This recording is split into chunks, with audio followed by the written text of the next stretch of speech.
So the reason that I talk about harm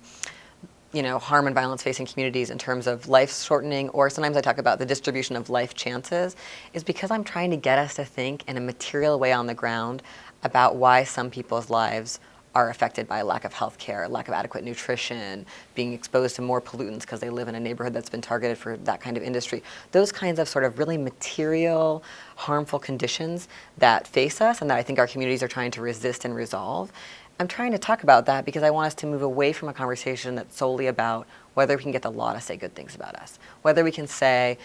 the government has declared that it's not okay to beat up trans people, right? That we have the federal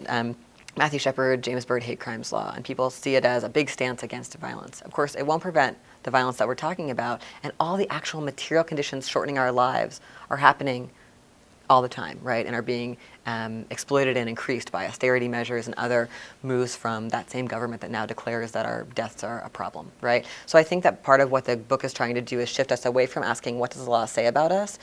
to what are legal structures doing to us and how do we actually resolve material conditions. We live in a country where 24 hours a day you can watch Law and Order on TV, right? There's a lot of propaganda around criminality that tells us that there's these dangerous, bad people, serial killers, serial rapists, they've got these criminal behaviors. In reality, our criminal justice system works very differently than that, right? The reality is that all of us break laws all the time, but only certain people in certain communities are heavily policed and pushed into prisons, usually for very low-level crimes related to poverty. So when we move away from thinking about individual criminals and bad people, which is kind of the fiction that justifies the system, and instead looking at